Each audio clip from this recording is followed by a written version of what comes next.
Selamat pagi dan selamat datang di Ibadah Bahasa Indonesia ICA. Sebelum kita mulai ibadah, berikut beberapa hal yang perlu Anda ketahui. Pendaftaran Run for CLC diperpanjang hingga 20 April. Kami masih membutuhkan banyak pelari dari berbagai level. Daftar lewat QR Code di layar atau kunjungi booth YDP di lobi untuk info pendaftaran, sponsor, atau volunteer. Mari bersama membangun Community Leadership Center dan membawa dampak bagi kota kita. Mari membuat hidup lebih baik dan mengubah kota kita. Bergabunglah dengan kami dalam penggalangan dana untuk membangun Community Leadership Center dan gereja di Surabaya. Cukup scan kode QR ini untuk berdonasi. Kunjungi juga stand CLC di lobi untuk mempelajari informasi lebih lanjut. Bersama-sama ICA, mari kita mengubah kota kita. Akhir pekan Paskah sudah dekat. Pada hari Paskah, ibadah akan berjalan seperti biasanya. Mari memperingati Minggu Paskah bersama ICA. Bekerja sama dengan Palang Merah Indonesia, ICA mengadakan kegiatan donor darah pada Jumat Agung 18 April di ICA West dari jam 1 siang sampai jam 6 malam. Selain mendonorkan darah, Anda juga bisa mendapatkan pemeriksaan kesehatan gratis untuk gula darah, kolesterol, dan asam urat. Kami mengajak seluruh jemaat ICA untuk berbagi mendonorkan darah. Tuhan sudah menebus kita, mari kita mengucap syukur dengan berbagi kebaikan. Annual Business Meeting ICA akan diselenggarakan pada hari Minggu 27 April pukul 6 malam di ICA West. Member ICA silakan periksa email inbox Anda untuk nominasi deacon dan detail lainnya. Masukkan nominasi Anda sebelum 6 April, lalu hadiri Annual Business Meeting untuk memberikan suara Anda pada tanggal 27 April. ICA members, mari lakukan bagian kita. Memberikan persembahan menjadi semakin mudah. Silakan scan QR Code di layar dengan menggunakan aplikasi bank Anda atau kunjungi icaspy.com/giving untuk informasi lebih lanjut. Selamat datang bagi Anda yang pertama kali hadir di ibadah ICA. Kami rindu untuk mengenal dan melayani Anda. Scan QR Code ini, isi formulirnya, dan dapatkan hadiah khusus yang kami telah siapkan untuk Anda.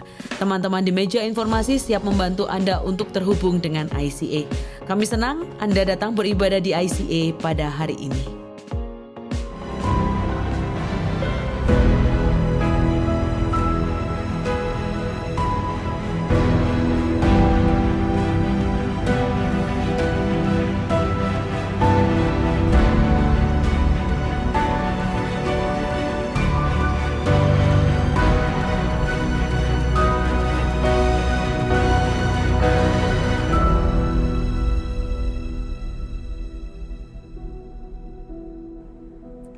Shalom, selamat pagi Bapak Ibu yang terkasih di dalam Tuhan Yesus Kristus. Selamat berjumpa kembali di dalam ibadah Bahasa Indonesia ICA. Dan kali ini adalah hari yang sangat berbahagia saudara, di mana hari ini adalah hari Jumat Agung.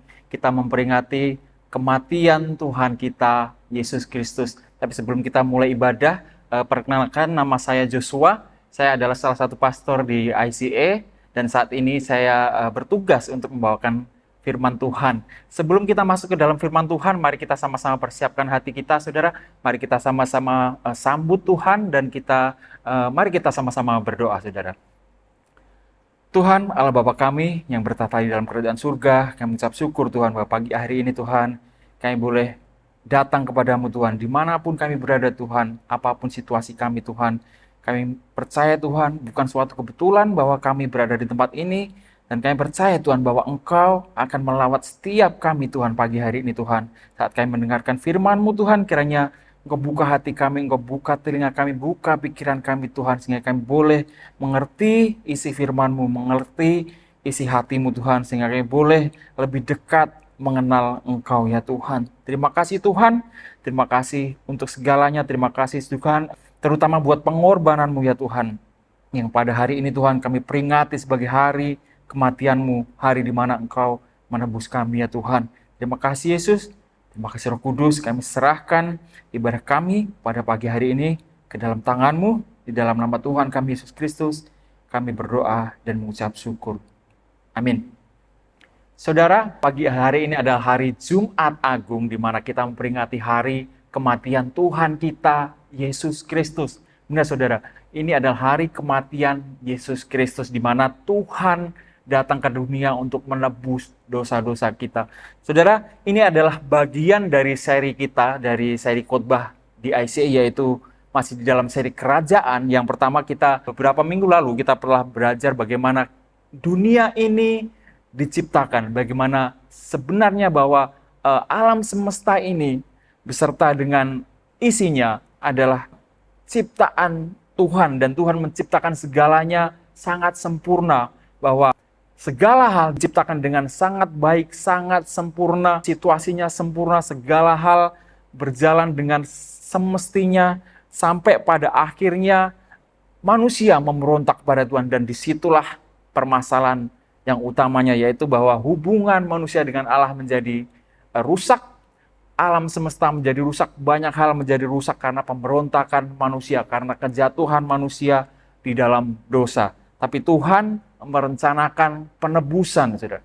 Tuhan merencanakan rekonsiliasi dengan manusia. Tuhan merencanakan perbaikan hubungan antara Tuhan dengan manusia, yaitu dengan mengutus anaknya yang tunggal, Sang Raja kita, Tuhan Yesus Kristus. Nah, saat ini saudara, kita berada pada seri yang kelima, yaitu fokus kita ada pada kematian Tuhan Yesus Kristus, yaitu titel kita atau tema khotbah hari ini adalah serangan balik. Bagaimana Sang Raja kita melancarkan serangan balik atas musuh-musuhnya, saudara. Nah, saudara, kedatangan Sang Raja atau kedatangan Mesias, kedatangan Tuhan kita Yesus Kristus telah direncanakan jauh-jauh hari oleh Allah Bapa. Allah Bapa merencanakan keselamatan buat umat manusia. Allah Bapa merencanakan sebuah penebusan untuk umat manusia, dan itu direncanakan jauh sebelum Tuhan Yesus datang ke dunia. Bahkan di saat manusia jatuh ke dalam dosa untuk pertama kali,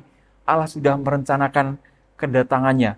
Allah sudah merencanakan penebusannya, saudara.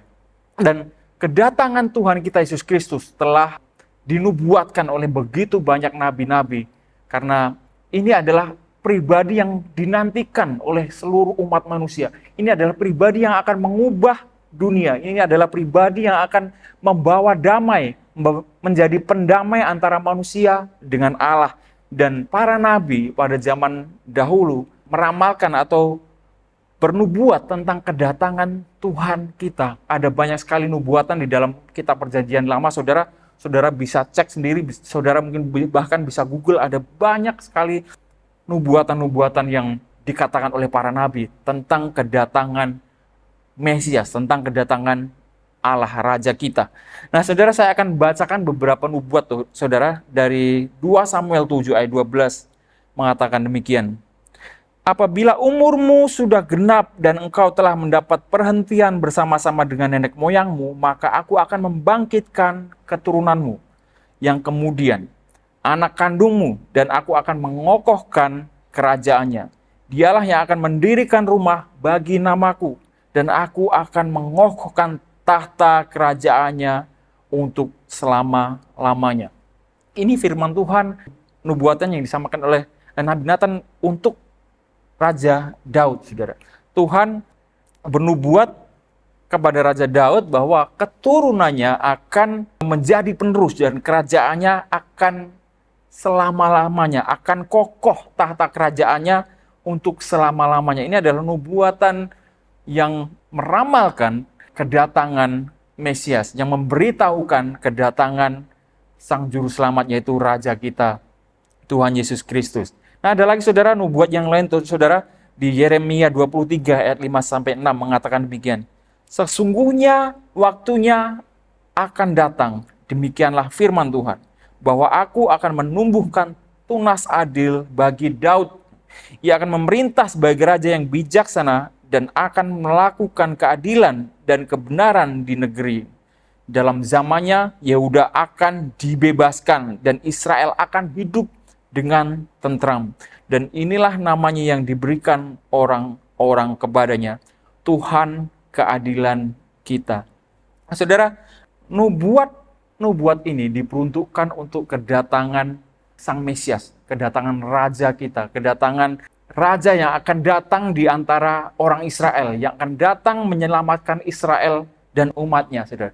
Karena begitu banyak nabi-nabi yang bernubuat, saudara, bangsa Israel merasa bahwa Mereka punya harapan, mereka punya sesuatu yang dinanti-nantikan, bahwa pada saatnya nanti mereka berharap bahwa akan ada raja yang datang yang memerintah mereka dengan penuh keadilan, yang penuh kuasa, yang penuh dengan cinta kasih, yang penuh dengan kekuatan, kekuasaan, dan menjadikan Israel makmur, menjadikan Israel menjadi negara, menjadi bangsa yang kuat, yang menjadikan Israel sebagai umat yang benar-benar diurapi dan diberkati oleh Tuhan melalui raja yang mereka nanti-nantikan, saudara.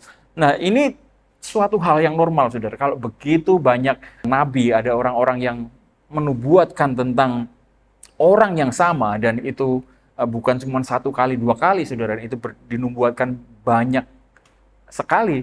Dan saya rasa sangat normal buat bangsa Israel pada waktu itu untuk mereka benar-benar menantikan, benar-benar berharap bahwa mereka akan terlepas dari kesengsaraan yang sedang mereka alami, saudara. Karena pada zaman itu, bangsa Israel sedang dijajah oleh bangsa Roma. Ini kita berbicara tentang saat kedatangan Yesus atau Mesias, di mana bangsa Israel sedang ada dalam penjajahan bangsa Romawi, saudara. Dan mereka sangat berharap bahwa penyelamat ini atau Sang Mesias ini, Raja yang dijanjikan ini, akan membawa mereka ke dalam sebuah kejayaan baru, kejayaan yang dinubuatkan bahwa tahtanya tidak akan berakhir selama-lamanya, kerajaannya akan kokoh, penuh kedamaian. Artinya orang Israel, saya bisa membayangkan bahwa mereka akan hidup makmur dengan mungkin dengan berkelimpahan, saudara, di masa pemerintahan raja yang baru ini, saudara. Nah, saudara, tapi Tuhan Allah kita mempunyai cara kerja yang luar biasa. Allah bekerja dengan cara yang ajaib, saudara. Bahkan para nabi pun tidak mengetahui bagaimana cara kerja Allah. Tidak ada yang mengetahui bagaimana cara kerja Allah, karena demikian berkuasanya Dia, demikian ajaibnya Dia, saudara.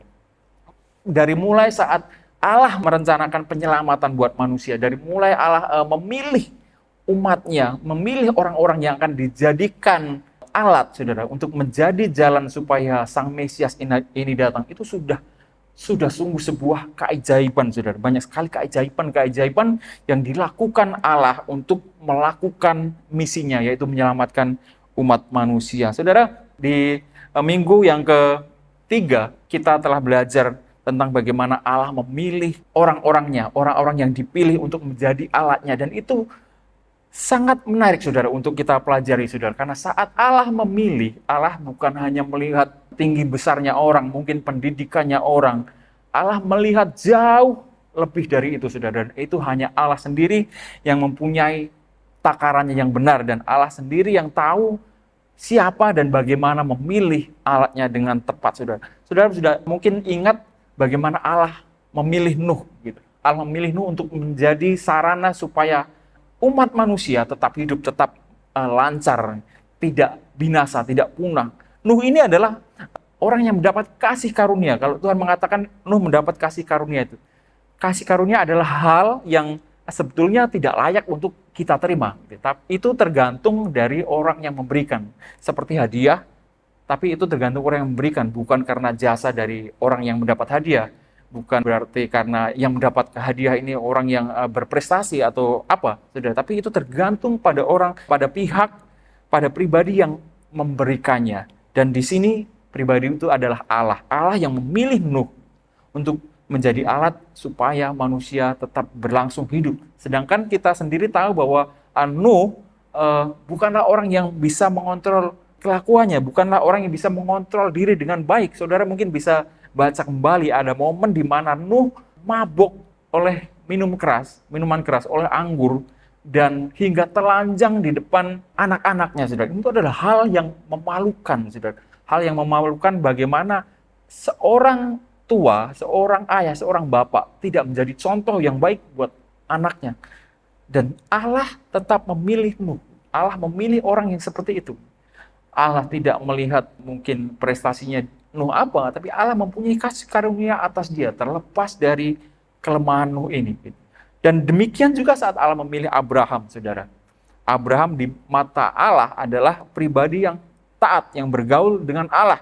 Dan kalau saudara pelajari, saudara lihat dari keturunan Abraham, maksudnya saudara lihat dari nenek moyang Abraham, Abraham bukanlah keturunan orang-orang yang baik juga, saudara. Saudara bisa lihat bahwa nenek moyang Abraham, mereka menyembah dewa-dewa. Mereka tidak beribadah kepada Allah. Bisa dibilang orang tua atau mungkin nenek moyang Abraham ini, mereka adalah orang-orang yang tidak mengakui adanya Allah. Yang mereka sembah adalah Allah-Allah lain, saudara. Mungkin patung-patung, mungkin pohon besar dan sebagainya. Seperti itu, saudara. Kalau saudara bisa melihat ya praktek seperti itu juga terjadi di negeri kita, di Indonesia, saudara. Terutama di kalangan orang-orang yang, mohon maaf, kurang berpendidikan. Mereka masih melakukan penyembahan berhala seperti ini. Dan itu adalah nenek moyang Abraham. Tetapi Allah tetap memilih Abraham sebagai alatnya, saudara. Dan juga bagaimana Allah memilih Daud dari sekian banyak saudara-saudaranya yang begitu perkasa, pemberani. Allah memilih Daud yang berperawakan kecil, saudara. Dan bahkan saudara bisa menemui banyak sekali kelemahan Daud. Daud suka main wanita, Daud banyak hal, saudara. Banyak sekali kelemahan Daud, saudara. Dan Allah tetap memilihnya. Demikian ajaibnya Allah bekerja, saudara. Allah bekerja dengan cara yang ajaib untuk melaksanakan misinya.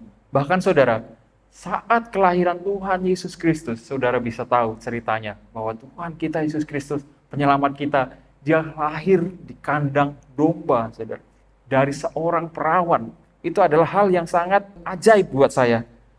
Hal yang sangat menakjubkan buat kita semua. Allah bekerja dengan cara yang sangat tidak bisa dimengerti oleh manusia. Saudara, cara-cara yang Tuhan lakukan, yang Allah kita lakukan, sangat susah diprediksi. Bahkan tidak bisa diprediksi, saudara. Tidak ada orang yang bisa memprediksinya. Kalau Tuhan bisa diprediksi, perbuatan-perbuatannya bisa kita ketahui, mungkin iblis juga bisa mengetahuinya. Kalau iblis bisa mengetahui rencana-rencana Allah, berarti Tuhan tidak maha kuasa. Berarti iblis bisa tahu rencana Allah ke depannya apa. Dan mungkin iblis bisa berupaya lebih keras untuk menggagalkannya, saudara. Tapi saudara, Allah tetaplah Allah kita yang kuasa dan dia melakukan segala rencananya dengan ajaib, dengan cara-cara yang ajaib, saudara. Itu yang dilakukan Allah kita, saudara. Saudara, bangsa Israel begitu menantikan Allah atau menantikan Mesias yang akan datang itu, dan di dalam pikiran mereka bahwa raja yang akan datang itu akan memerintah dengan penuh kuasa, akan memberikan mereka pengayoman, akan menjadikan Israel kembali menjadi bangsa yang ditakuti, menjadi bangsa yang berkuasa, yang akan melepaskan bangsa Israel dari jajahan bangsa Romawi, saudara. Tapi mari kita sama-sama belajar bagaimana Allah bekerja, saudara. Saya akan baca dari Markus 8 ayat 31 sampai 33. Kemudian mulailah Yesus mengajarkan kepada mereka bahwa anak manusia harus menanggung banyak penderitaan dan ditolak oleh tua-tua, imam-imam kepala dan ahli-ahli Taurat, lalu dibunuh dan bangkit sesudah 3 hari. Hal ini dikatakannya dengan terus terang, tapi Petrus menarik Yesus ke samping dan menegur dia. Maka berpalinglah Yesus dan sambil memandang murid-muridnya, ia marahi Petrus. Katanya, "Enyahlah iblis, sebab engkau bukan memikirkan apa yang dipikirkan Allah, melainkan apa yang dipikirkan manusia." Itu, saudara. Petrus yang adalah murid Tuhan Yesus yang paling berani, bahkan sampai menegur Tuhan Yesus. Karena Tuhan Yesus mengatakan bahwa anak manusia akan menanggung banyak penderitaan, akan ditolak, saudara, akan dibunuh. Petrus merasa syok, saudara, dengan pernyataan Tuhan Yesus ini. Bagaimana mungkin Tuhan yang dia ikuti, gurunya, yang dia telah lihat bagaimana kuasanya, bagaimana dia melakukan banyak sekali mujizat, tapi mengatakan bahwa dia akan dibunuh, dia akan banyak menanggung penderitaan. Ini yang membuat Petrus syok, saudara. Bahkan mungkin dia merasa bahwa ini Tuhan Yesus ini ngomong apa? Ini guru ini lagi ngomong apa? Jangan-jangan ngomong hal-hal yang nggak benar. Dan dari situ Tuhan menghardik Petrus, "Nyala iblis, sebab engkau bukan memikirkan apa yang dipikirkan Allah, melainkan apa yang dipikirkan manusia." Ini juga terjadi pada setiap kita, saudara. Kita seringkali memikirkan bagaimana Allah bekerja itu akan seperti rencana kita. Bagaimana Allah bekerja itu seringkali kita berusaha untuk mengerti seperti kehendak kita. Kita mau Allah bekerja sesuai dengan keinginan kita, keinginan kita untuk menuruti atau mengikuti, untuk mencapai apa yang kita inginkan. Tapi rencana Allah adalah berbeda dengan rencana manusia, saudara. Pemikiran Allah berbeda dengan pemikiran manusia. Cara kerja Allah berbeda dengan cara kerja kita manusia. Saya akan lanjutkan. Markus 9 ayat 30 sampai 32. Yesus dan murid-muridnya berangkat dari situ dan melewati Galilea, dan Yesus tidak mau hal itu diketahui orang, sebab ia sedang mengajar murid-muridnya. Ia berkata kepada mereka, Anak manusia akan diserahkan ke dalam tangan manusia, dan mereka akan membunuh dia. Dan 3 hari sesudah ia dibunuh, ia akan bangkit. Mereka tidak mengerti perkataan itu, namun segan menanyakannya kepadanya. Nah, ini terulang lagi, saudara.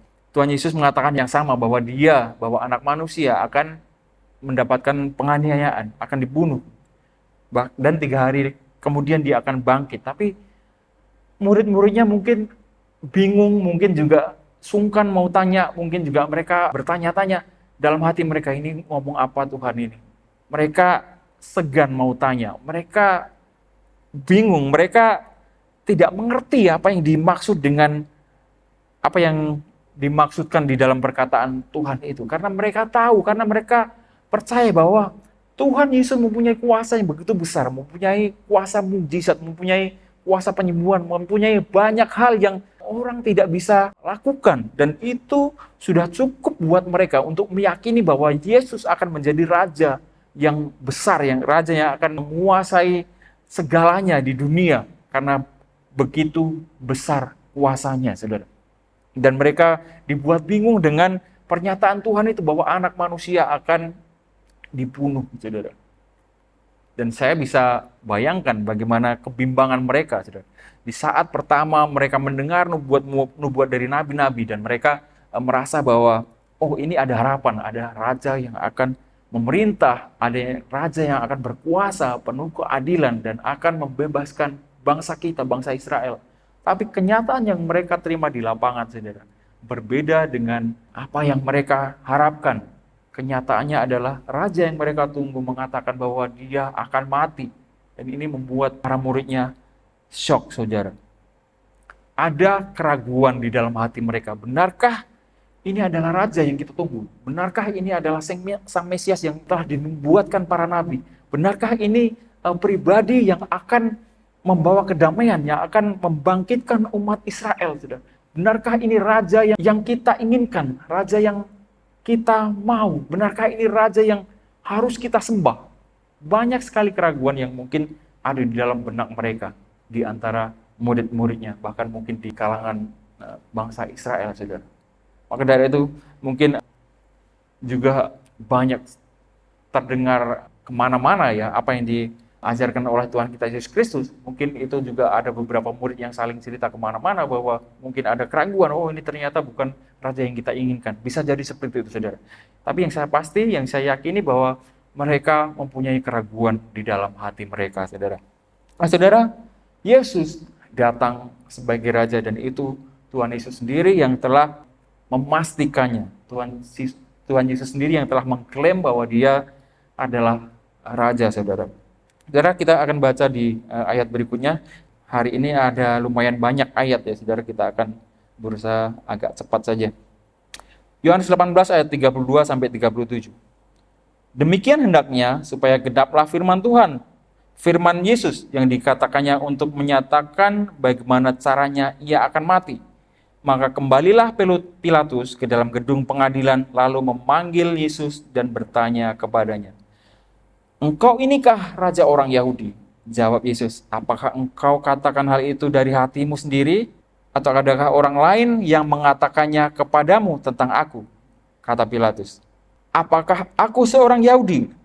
Bangsamu sendiri dan imam-imam kepala yang telah menyerahkan engkau kepadaku. Apakah yang telah engkau perbuat?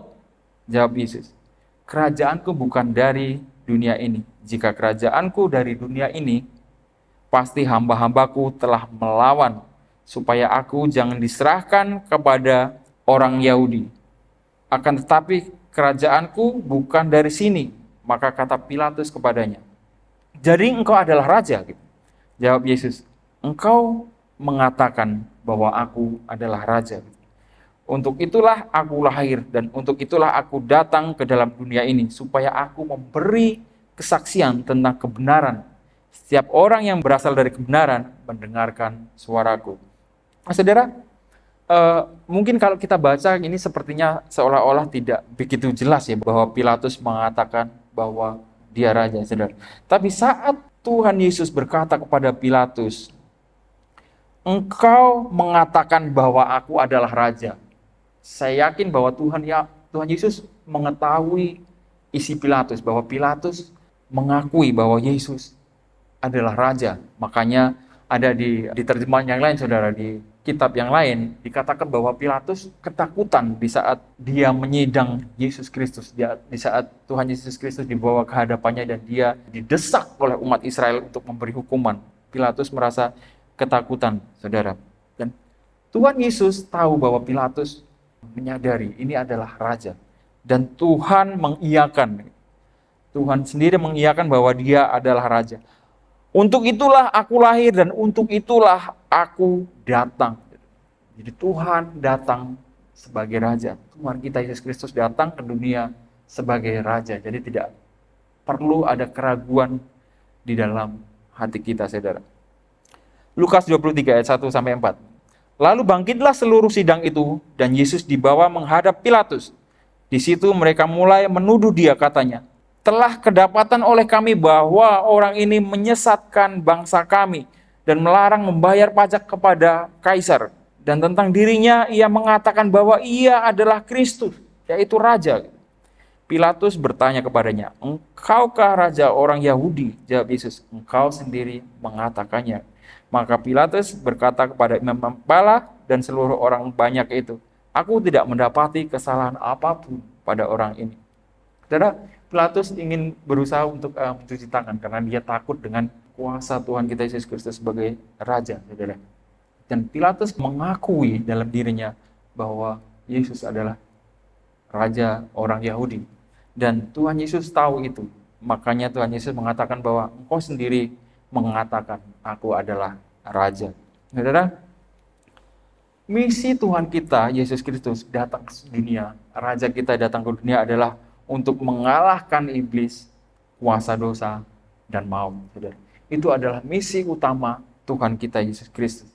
Kejadian 3 ayat 15 mengatakan, aku akan mengadakan permusuhan antara engkau dan perempuan ini, antara keturunanmu dan keturunannya. Keturunannya akan meremukkan kepalamu dan engkau akan meremukkan tumitnya. Dikatakan di sini bahwa keturunan Adam dan Hawa, yaitu Yesus Kristus, akan meremukkan kepala dari iblis, akan menghancurkan iblis. Dan engkau akan meremukkan tumitnya. Dan iblis ini akan berusaha untuk menggigit, untuk menyerang. Tapi Tuhan kita, Raja kita akan datang untuk membinasakannya. Itu adalah misi utama Tuhan kita, saudara, untuk mengalahkan iblis. 1 Yohanes 3 ayat 8. Barang siapa yang tetap berbuat dosa berasal dari iblis. Sebab iblis berbuat dosa dari mulanya.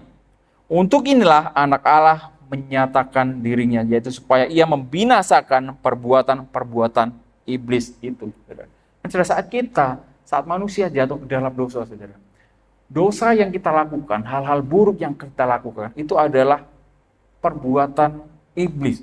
Dan itu menjadi perbuatan kita manusia. Itu menjadi hal yang buruk. Ada iblis di dalam setiap perbuatan-perbuatan dosa kita, saudara. Dan Tuhan kita datang untuk menguasai itu. Tuhan mengalahkan iblis dan kuasa dosa, saudara, di dalam diri kita semua. Saat kita tahu bahwa Tuhan telah menebus kita, saat kita mengakui keberadaan Tuhan, menyembah Tuhan sebagai Raja kita, yang terjadi adalah kemenangan kita atas dosa, saudara. Karena Tuhan datang ke dunia untuk mengalahkan dosa dan untuk mengalahkan maut, saudara. Ibrani 2 ayat 14-15. Karena anak-anak itu adalah anak-anak dari darah dan daging, maka ia juga menjadi sama dengan mereka dan mendapat bagian dalam keadaan mereka, supaya oleh kematiannya ia memusnahkan dia, yaitu iblis, yang berkuasa atas maut. Dan supaya dengan jalan demikian ia membebaskan mereka yang seumur hidupnya berada dalam perhambaan oleh karena takutnya kepada maut. Saudara. Ini yang dikatakan, saudara. Tuhan Yesus datang untuk mengalahkan kuasa iblis, untuk mengalahkan kuasa maut, saudara. Keinginan daging kita, keinginan kita untuk melakukan dosa, saudara. Tuhan telah memenangkan kita. Tuhan telah mengalahkan maut dan dosa itu, saudara. Tuhan telah mengalahkan kuasa iblis itu, saudara. Maka oleh karena kematiannya ini, ia memusnahkan dia, yaitu iblis. Saat kematian Tuhan, kuasa iblis itu sudah tidak berkuasa lagi atas manusia, saudara. Nah, ini adalah serangan balik Tuhan kita Yesus Kristus. Tuhan kita melalui kematiannya, dia melakukan serangan balik kepada iblis dengan cara mengorbankan diri, saudara. Dengan kasih dan dengan pengorbanan, Tuhan menyerang iblis. Tuhan mengalahkan iblis, saudara. Lukas 33-34. Ketika mereka sampai di tempat yang bernama Tengkorak, mereka menyalibkan Yesus di situ dan juga kedua orang penjahat itu, yang seorang di sebelah kanannya dan yang lain di sebelah kirinya. Yesus berkata, "Ya Bapa, ampunilah mereka, sebab mereka tidak tahu apa yang mereka perbuat." Dan mereka membuang undi untuk membagi pakaiannya. Saudara, ini adalah cerita bagaimana saat Tuhan disalib, saudara. Yang dia katakan adalah, "Bapa, ampunilah mereka." Tuhan memberikan dirinya untuk mati, untuk manusia. Tuhan mengorbankan dirinya. Dan dengan kasihnya, Tuhan masih mendoakan orang-orang yang menganiaya dia, saudara. Saudara bisa bayangkan, apakah ada pribadi, apakah ada kasih yang lebih besar dari itu, saudara? Yang mendoakan mereka yang menganiaya mereka. Yang mendoakan orang-orang yang berbuat buruk kepada mereka. Itu adalah hal yang terbesar, kasih yang terbesar, saudara. Saat kita dianiaya, saat kita di dalam penganiayaan, saat orang berbuat tidak adil kepada kita, bahkan mungkin saat orang membunuh kita, tapi kita masih bisa mendoakannya. Dan itu bukan hal yang gampang. Tapi itu yang ditunjukkan oleh Tuhan kita, Yesus Kristus. Dia datang sebagai raja, bukan dengan cara menyerang dengan kekuatan, bukan dengan kuasanya dia menghancurkan musuh-musuhnya secara fisik. Tuhan bisa saja, saudara, melawan orang-orang yang menyalibnya, orang-orang yang menganiayanya. Dia mengalahkan mereka dengan kekuatannya, karena Tuhan Maha Kuasa. Tuhan sangat bisa, saudara. Tapi Tuhan mempunyai kasih yang lebih besar untuk mereka semua. Kasih dan pengorbanan Tuhan itu bukan cuma buat orang-orang yang dalam tanda kutip keturunan Israel dan tidak menganiaya, saudara. Orang-orang yang menganiaya pun Tuhan tetap kasih, dan pengorbanan Tuhan Yesus juga untuk mereka, termasuk kita semua, saudara. Itu yang dilakukan Tuhan. Betapa kasih dan pengorbanannya begitu besar, dan itu adalah poin utamanya, dan itu adalah tugas utamanya, untuk menyerang iblis, untuk mengalahkan iblis dan kuasa dosa, untuk mengalahkan maut dengan pengorbanan dan dengan kasih-Nya. Dan Tuhan berhasil. Yesaya 53 ayat 4-5. Ia dihina dan dihindari orang, seorang yang penuh kesengsaraan dan yang biasa menderita kesakitan. Ia sangat dihina sehingga orang menutup mukanya terhadap dia. Dan bagi kita pun dia tidak masuk hitungan. Tetapi sesungguhnya penyakit kitalah yang ditanggungnya, dan kesengsaraan kita yang dipikulnya. Padahal kita mengira dia kena tulah, dipukul dan ditindas Allah.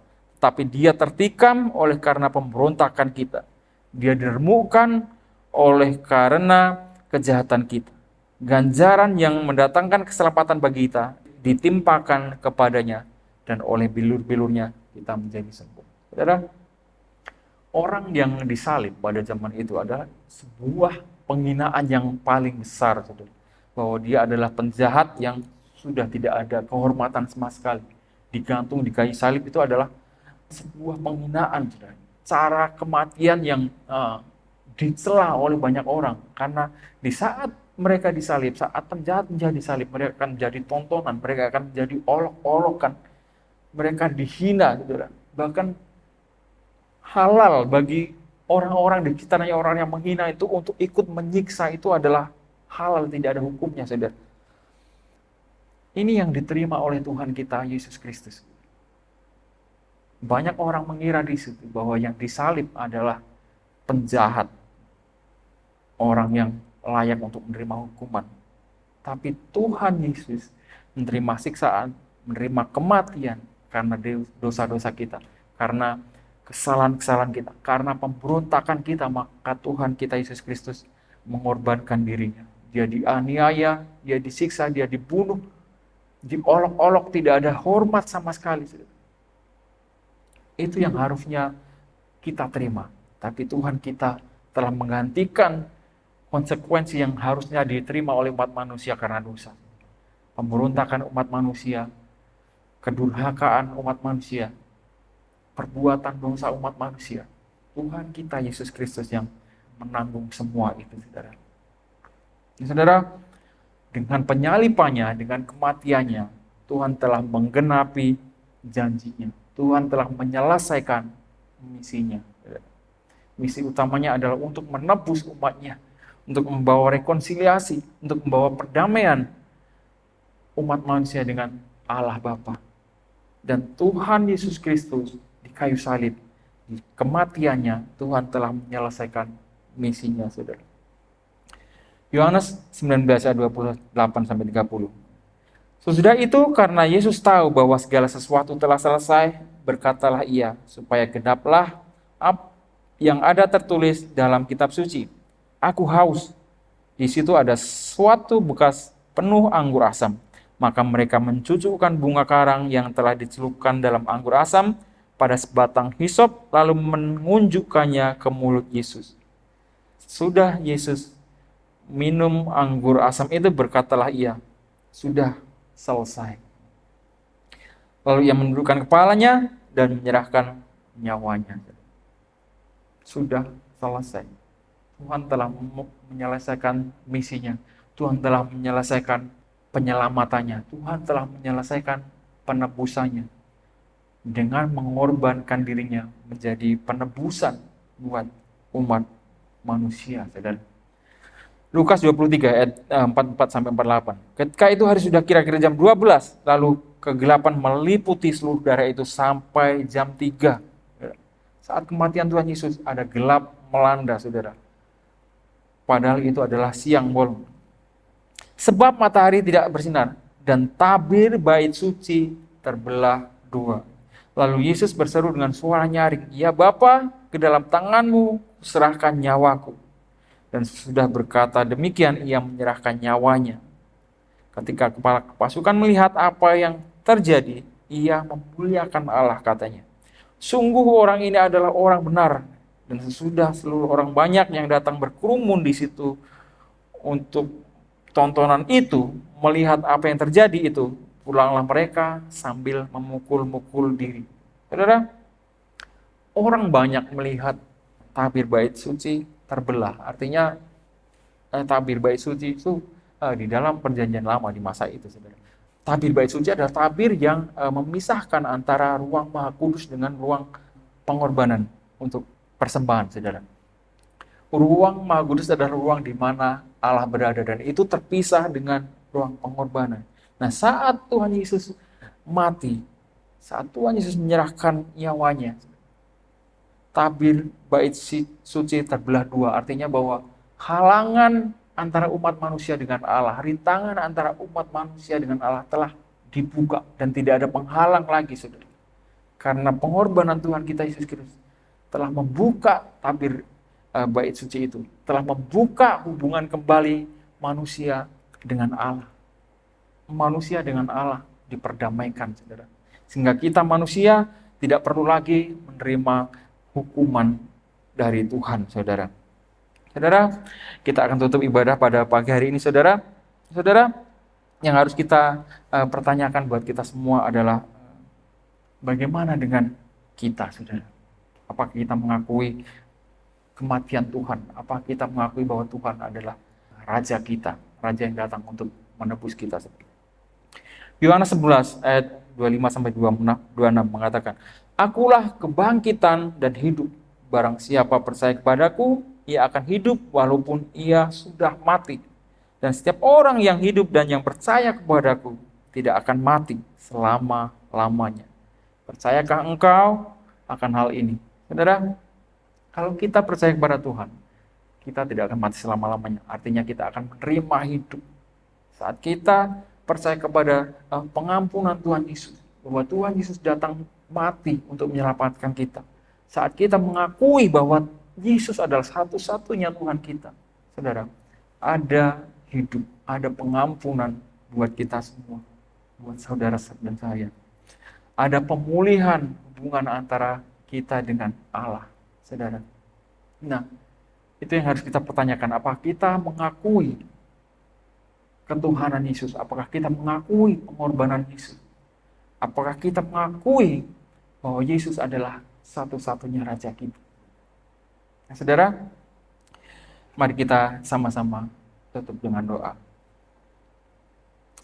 Tuhan, kami ucap syukur buat firman. Kami ucap syukur buat apa yang telah Engkau lakukan, Tuhan. Keselamatan yang kami terima, Tuhan, secara cuma-cuma. Engkau telah memberikan hidup, memberikan nyawa buat kami semua, Tuhan. Kami ucap syukur, ya Tuhan. Karena kami boleh menjadi anak-anak-Mu. Karena kami boleh menjadi keluarga-Mu, Tuhan. Kami boleh menjadi keluarga kerajaan Allah. Kami boleh mempunyai hubungan dengan Allah kami karena pengorbanan-Mu, ya Yesus. Kami ucap syukur. Tidak ada kasih yang lebih besar selain kasih-Mu. Tidak ada kuasa yang lebih besar yang sanggup mematahkan kuasa dosa selain kuasa-Mu, ya Tuhan. Terima kasih buat darah-Mu. Terima kasih buat tubuh-Mu. Mengucap syukur, ya Tuhan. Nah, saudara, mari kita sama-sama persiapkan perjamuan untuk siang hari ini untuk memperingati kematian Tuhan kita Yesus Kristus. Saudara boleh ambil roti atau cracker di tempat saudara, di mana saudara berada, dan kita akan sama-sama memperingati kematian Tuhan. 1 Korintus 11, 23-24. Sebab apa yang telah kuteruskan kepadamu, telah aku terima dari Tuhan, yaitu bahwa Tuhan Yesus, pada malam waktu ia diserahkan, mengambil roti, dan sesudah itu, ia mengucap syukur atasnya. Ia memecah-mecahkannya dan berkata, inilah tubuhku yang diserahkan bagi kamu. Perbuatlah ini menjadi peringatan akan aku. Mari kita sama-sama terima tubuh Kristus.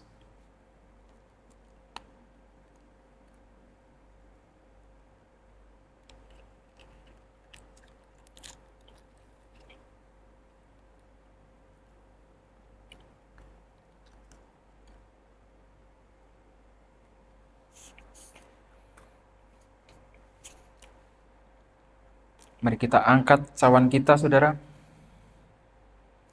Demikian juga ia mengambil cawan sesudah makan, lalu berkata, cawan ini adalah perjanjian baru yang dimateraikan oleh darahku. Perbuatlah ini setiap kali kamu meminumnya, menjadi peringatan akan aku. Sebab setiap kali kamu makan roti ini dan minum cawan ini, kamu memberitakan kematian Tuhan sampai ia datang. Mari kita sama-sama terima darah Yesus.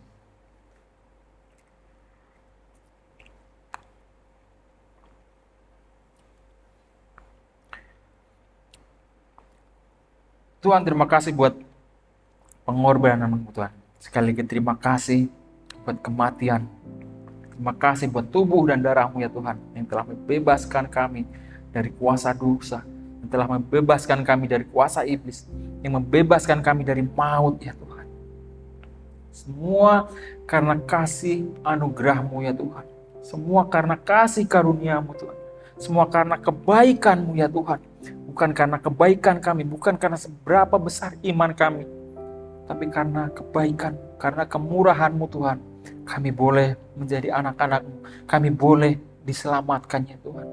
Ya Tuhan, hari ini Tuhan, kami mau memperbarui iman kami Tuhan. Kami mau mengakui Tuhan bahwa Engkaulah satu-satunya Raja penebus kami. Bahwa tidak ada jalan keselamatan selain Engkau. Bahwa Engkau ya Tuhan, satu-satunya yang sanggup mengeluarkan kami dari segala kesalahan kami, dari segala dosa kami, yang sanggup menyucikan kami ya Tuhan. Dan kami sembah Engkau, Yesus Kristus, Raja dan Penyelamat kami. Terima kasih Tuhan buat firman-Mu hari ini. Kiranya firman-Mu terus bertumbuh Tuhan, berkembang di dalam hati kami, di dalam hidup kami, menjadi terang Tuhan buat kehidupan kami. Terima kasih Yesus, terima kasih. Saudara, mari kita sama-sama terima berkat dari Tuhan. Kiranya berkat dari Allah Bapa, kasih karunia dari Tuhan Yesus Kristus, dan penyertaan penghiburan Roh Kudus selalu bersama-sama dengan kami semua, dimanapun kami berada, sampai kapanpun, sampai Maranatha, bahkan sampai Tuhan Yesus datang kembali, sampai selama-lamanya. Di dalam nama Tuhan Yesus Kristus. Haleluya. Amin. Terima kasih saudara, sampai berjumpa minggu depan. Tuhan Yesus memberkati. Kami senang Anda bergabung dengan ibadah ICA hari ini. Selamat berakhir pekan dan sampai jumpa minggu depan. Tuhan berkati Anda dan keluarga. Mari membuat hidup lebih baik dan mengubah kota kita. Bergabunglah dengan kami dalam penggalangan dana untuk membangun Community Leadership Center dan gereja di Surabaya. Cukup scan kode QR ini untuk berdonasi. Kunjungi juga stand CLC di lobi untuk mempelajari informasi lebih lanjut. Bersama-sama ICA, mari kita mengubah kota kita. Akhir pekan Paskah sudah dekat. Pada hari Paskah, ibadah akan berjalan seperti biasanya. Mari memperingati Minggu Paskah bersama ICA. Bekerja sama dengan Palang Merah Indonesia, ICA mengadakan kegiatan donor darah pada Jumat Agung 18 April di ICA West dari jam 1 siang sampai jam 6 malam. Selain mendonorkan darah, Anda juga bisa mendapatkan pemeriksaan kesehatan gratis untuk gula darah, kolesterol, dan asam urat. Kami mengajak seluruh jemaat ICA untuk berbagi mendonorkan darah.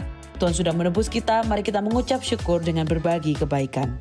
Annual Business Meeting ICA akan diselenggarakan pada hari Minggu 27 April pukul 6 malam di ICA West. Member ICA silakan periksa email inbox Anda untuk nominasi deacon dan detail lainnya. Masukkan nominasi Anda sebelum 6 April, lalu hadiri Annual Business Meeting untuk memberikan suara Anda pada tanggal 27 April. ICA members, mari lakukan bagian kita. Pendaftaran Run for CLC diperpanjang hingga 20 April. Kami masih membutuhkan banyak pelari dari berbagai level. Daftar lewat QR Code di layar atau kunjungi booth YDP di lobi untuk info pendaftaran, sponsor, atau volunteer. Mari bersama membangun Community Leadership Center dan membawa dampak bagi kota kita. Memberikan persembahan menjadi semakin mudah. Silakan scan QR Code di layar dengan menggunakan aplikasi bank Anda atau kunjungi icaspy.com/giving untuk informasi lebih lanjut. Sumbangan dana untuk beasiswa YDP memiliki kode QR yang baru. Dana beasiswa YDP membantu anak-anak remaja kurang mampu di komunitas agar dapat mengejar impian mereka untuk mendapatkan pendidikan di perguruan tinggi. Pemberian untuk program ini sekarang memiliki kode QR sendiri, sehingga akan lebih mudah untuk Anda memberi dan mendukung impian anak-anak di YDP. Tahukah Anda bahwa catatan khotbah ICA dapat ditemukan setiap minggunya di aplikasi Alkitab YouVersion? Setelah mengunduh aplikasi YouVersion, cukup klik Events, ketik lokasi ICA Anda di hari itu, yaitu ICA West atau ICA East, untuk menemukan catatan khotbah dan semua ayat Alkitab untuk khotbah hari Minggu tersebut. Selamat mencoba! Untuk informasi lebih lanjut tentang kegiatan di gereja ICA, tautan penting, pengumuman yang mungkin terlewatkan, serta form pendaftaran, silakan mengunduh aplikasi Church Center, satu aplikasi untuk semua informasi tentang ICA Surabaya. ICA mengadakan ibadah setiap minggu di gereja dan juga online di YouTube channel ICA Surabaya. Bergabung bersama kami setiap hari Minggu untuk menyembah dan belajar firman Tuhan bersama-sama. Ikuti sosial media ICA Surabaya di YouTube, Facebook, Instagram, dan Spotify. Anda dapat menemukan berbagai informasi, playlist musik, video, renungan, dan lainnya.